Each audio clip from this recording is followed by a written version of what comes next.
예수에 대해서 말씀하고 있습니다. 성경대로 메시아가, 그리스도가 베들레헴 다윗의 동네에서 태어난다고 말씀하신 그 말씀대로 예수가 어디에서 태어났다는 거예요? 베들레헴에서 태어난 것을 성경이 말하고 있는 거예요. 그래서 지금 성경이 말하는 것은 우리에게 무엇을 말해주고 있냐면, 성경에서 오래전부터, 창세전부터 말씀하신 아브라함의 후손으로 이 땅에 오실 여자의 후손으로, 여자의 아들로 우리의 죄를 대신 지시고 십자가에 죽으심으로 자기 백성의 죄를 사할 메시아 그리스도가 누구라는 거예요? 예수다 라는 것을 우리에게 증거하는 거예요. 왜 예수가 그리스도냐? 예수는 족보, 이스라엘의 족보의 유다의 후손이다 라는 것을 말해줬고, 오늘 이 시간은 예수가 어디서 태어났다? 베들레헴에서 태어났다 라는 것을 우리에게 말해주고 있습니다. 그리고 예수가 이 베들레헴에서 태어났는데, 그때 베들레헴에서 헤롯 왕이 아기 예수를 죽이려고 하였기 때문에 예수가 어디로 도망을 가게 됩니까? 예수가 도망간 게 아니라 이제 부모님이 도망을 가는데 애굽으로 도망을 가죠. 그 애굽으로 도망을 가는 것, 그것마저도 하나님의 말씀대로 이루어진 것이다. 15절 다 같이 한번 읽어볼까요? 시작. 헤롯이 죽기까지 거기 있었으니 이는 주께서 선지자를 통하여 말씀하신 바 애굽으로부터 내 아들을 불렀다 함을 이루려 하심이라. 그렇죠? 지금 예수가 왜 그리스도인가를 말해주는데, 지난 시간은 예수의 족보를 우리에게 통해서 말해주었고, 예수가 예수의 이름에 대해서 이 메시아 그리스도가 바로 이 예수다라는 것을 이름을 통해서 얘기를 해줬죠. 그리고 오늘 이 시간에는 왜 그리스도가 예수냐? 예수가 베들레헴에서 태어났다라는 것을 통해서 예수가 그리스도이심을 우리에게 말하는 거예요. 그리고 또 예수가 이렇게 헤롯 왕의 박해로 인하여서 그의 부모님이 어디로? 애굽으로 이주했다가 애굽에서 돌아오는 일이 있었던 것을 말해주면서, 이것도 구약 성경에서 내 아들을 애굽에서부터 내 아들을 불렀다 함을 이룬 것이 바로 이 사건인 것을 말해주면서, 누가? 예수가 그리스도라는 것을 다시 한 번 더 강조하며 말한 거예요. 그래서 17절에 이에 선지자 예레미야를 통하여 말씀하신 바, 예수가 이렇게 헤롯 왕이 예수를 죽이려고 했지만 예수를 죽이지 못하자 헤롯 왕이 박사들에게 쏘은 것을 알고, 예수가 태어난 때를 기준으로 해서 그때부터 2살부터 그 아래로 다 죽였다라고 기록하고 있죠. 그래서 이때에 베들레헴에 엄마가 아니라 아기를 잃게 된, 아기가 죽임을 당하게 되어서 그 엄마들이 얼마나 통곡을 했겠어요. 상처로 아들을, 생후 2살도 안 된 아들을 다 빼앗아 가지고, 그 아래로 태어난 아들은 전부 다 빼앗아 가지고 죽였으니 그 엄마들의 통곡이 얼마나 컸어요. 그래서 이 또한 하나님의 말씀을 통하여 이룬 것이다 라는 것을 지금 마태복음의 기자는 우리에게 말씀해 주고 있습니다. 그리고 이제 마지막으로 요셉이 헤롯 왕이 죽고 난 다음에 이스라엘 땅으로 돌아오게 되고, 이스라엘 땅 갈릴리 지방으로 가서 거기서 나사렛으로 가게 되는데, 이 또한 선지자로 하신 말씀에 나사렛 사람이라 칭하리라 라고 하신 말씀을 이루려고 했다. 그래서 지금 이제 나사렛 예수가 되는 거죠. 바로 이 나사렛 예수가 누구다? 따라서 합니다. 그리스도, 메시아다 라는 것을 우리에게 말해줍니다. 근데 이제 이것이 이제 요한복음의 1장과 2장에서 예수가 어떻게 해서 나사렛 예수가 됐는지 우리에게 말씀해 주는 것이고, 나사렛 예수가 성경에서 계속해서 우리에게 말씀하고 예언하신, 바로 우리를 구원하기 위하여서 하나님이 보내신 그리스도고 우리를 하나님의 나라로 인도할 메시아, 우리의 죄에서 구속하시고 대속하여 또한 우리를 하나님의 자녀로 되게 하실 메시아 그리스도이심을 나타내는, 보여주고 증거해주는 그런 마태복음 1장 2장이었는데, 오늘 우리 이 시간에 우리가 하나 살펴볼 것은 바로 이 본문에 나오는 동방박사와 헤롯 왕에 대해서 우리가 또한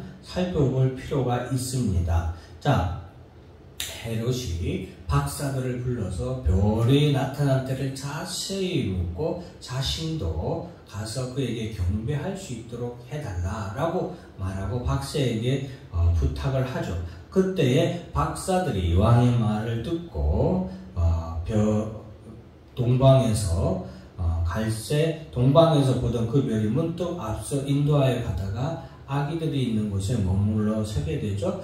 자, 그 박사들은 이 별이 자신들을 아기에게로 인도하는, 그리스도에게로, 메시아에게로 인도하는 것을 알고 크게 기뻐하게 되고, 그 별이 멈춘 그 집에 들어갔더니 말구에 누인 예수를 보게 되죠. 아기 예수를 보게 되죠. 그 예수를 보고 이 동방박사 세 사람은 황금과 유황과 몰약을 예물로 드리게 됩니다. 이것은 이 그리스도가 성경의 예언대로 또한 이 땅에서 어떤 역할, 어떤 사역을 감당할지를 우리에게 말해주게 되는데요. 황금과 유향과 몰약은 바로 예수 그리스도께서 이 땅에 기름 부음을 받으신 바로 왕으로서, 그리고 선지자로서, 그리고 대제사장으로서의 사역을 온전히 감당하실 분임을 또한 우리에게 보여줍니다. 그래서 자,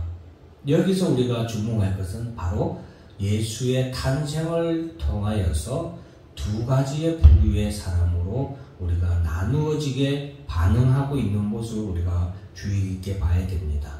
바로 한 사람은 바로 동방박사 세 사람과 같은 예수 앞에 엎드려 경배하는, 진심으로 예수 앞에 엎드려 경배하는 사람이고, 또 다른 한 사람은 어때요? 헤롯 왕과 같이 말은 경배하겠다고 하지만 실상은 예수를 어떻게 하려고? 죽이려고 하는 그런 사탄 마귀의 권세를 우리가 또한 주의 깊게 봐야 됩니다.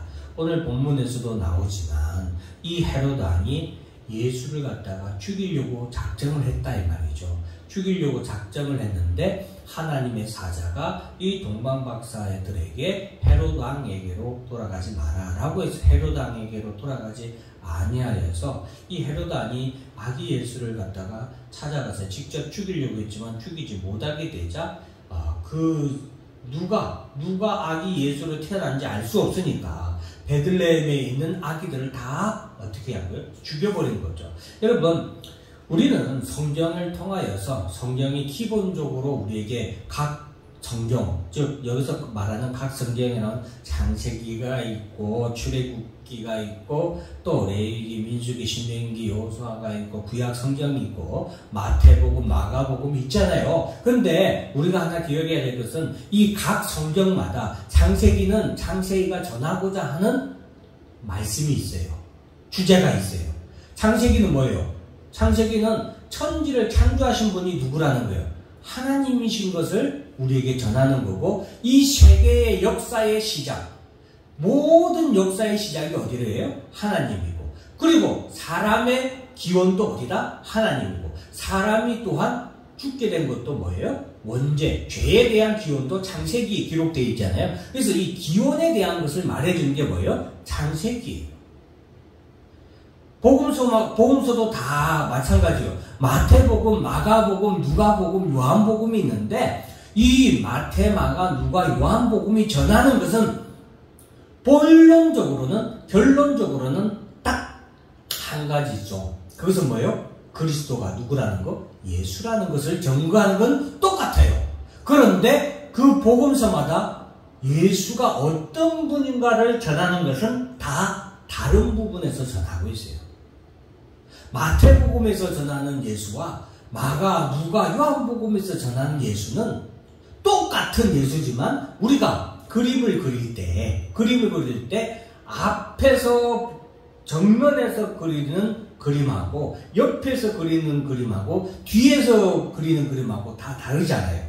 그렇지만 그 사람의 각각 똑같은 사람이지만 다른 모습을 전할 수 있잖아요. 그래서 이 복음서가 다 각각 다른 부분을 정하지만 정하는 메시지, 이 성경, 이 전체적인 틀 안에서 각각 한 권씩이잖아요. 근데 성경은 각각 창세기, 출애굽기, 레위기, 민수기, 신명기, 여호수아 이 전부 다 신약 성경도 있지만 그 성경들이 각각 전하는 목소리가 다르지만 또 이 전하는 기본적인 큰 줄기의 메시지는 뭐예요? 동일해요. 같아요.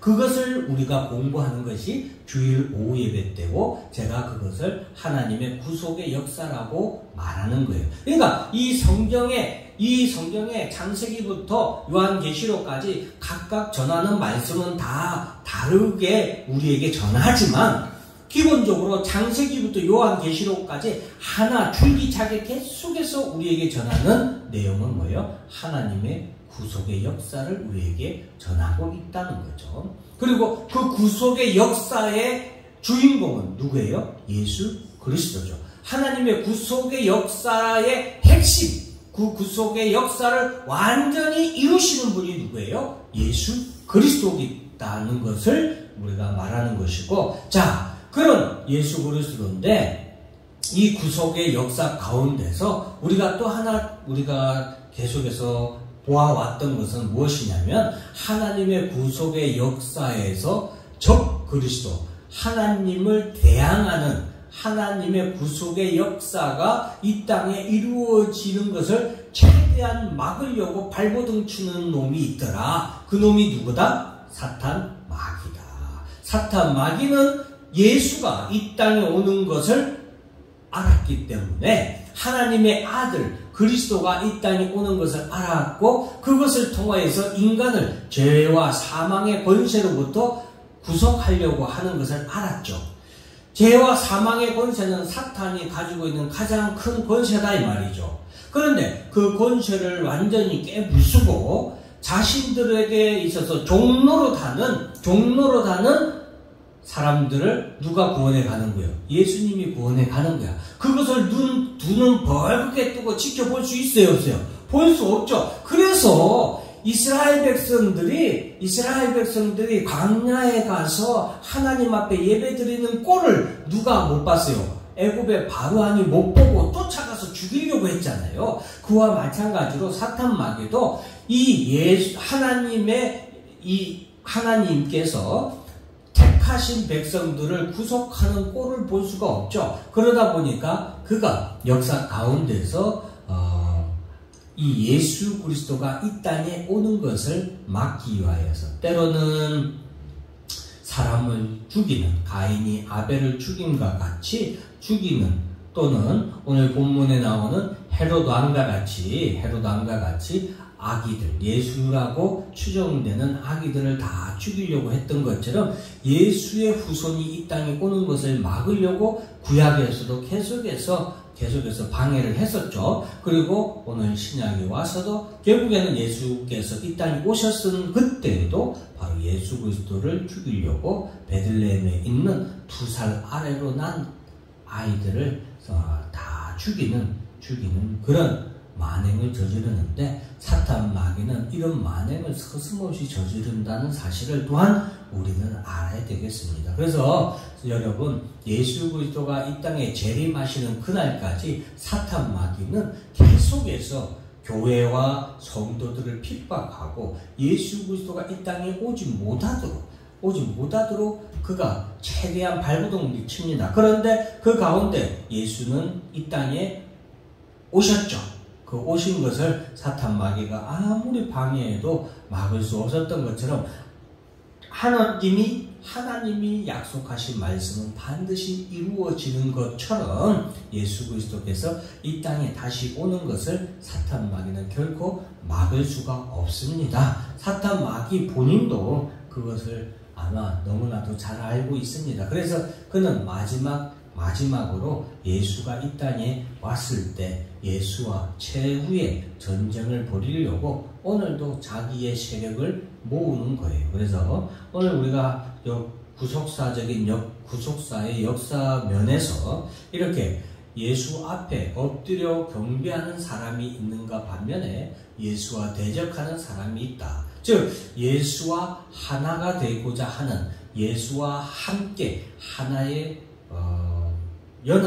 예수와 연합하고자 하는 사람이 있는가 반면에 예수와 대적하고자 하는 사람이 있다는 것을 우리가 알아야 되겠습니다. 구약에 나오는 라합 있죠? 라합도 예수와 연합하고자 한 여인이었죠. 이방 여인이었지만 그런 것들, 나아만 장군 이런 사람들도 이방 사람이지만 하나님과 예수와 연합하고자 했던 사람이고, 그 외에 수많은 또 예수를 대적하는 사람들이 있다라는 것을 우리가 알아야 되겠습니다. 그래서 이런 영적인 부분에서 하나님의 역사를 우리가 잘 보면서 성경을 우리가 이해하면 더 우리가 성경을 잘 이해할 수 있고 궁극적으로 우리의 믿음이 굳건하게 설 수 있겠습니다. 그래서 오늘 중요한 부분은 바로 예수 그리스도다. 예수가 그리스도다. 애굽에 피난하는 것까지도 나사렛 예수가 된 것도 하나님께서 이 땅에 보내기로 약속하신 그리스도가 누구라는 것, 예수라는 것을 증거하는 거고, 이런 가운데 하나님의 구속의 역사 가운데서 사탄 마귀는 계속해서 적 그리스도의 역할을, 그러니까 하나님의 구속의 역사가 이루어지는 것을 방해하고 저지하려고 한다. 그러나 그렇게 되지 않는 것이 하나님의 뜻대로 이루어지는 것이다 라는 거, 그거고, 마지막으로 이 땅에는 그리스도와 하나가 되고 연합하고자 하는 자들이 있는가 반면에 그리스도를 대적하고자 하고 그리스도와 적이 될 원수가 되기로 작정한 자들이 있다라는 것을 우리가 꼭 기억해야 되겠습니다. 기도하겠습니다. 하나님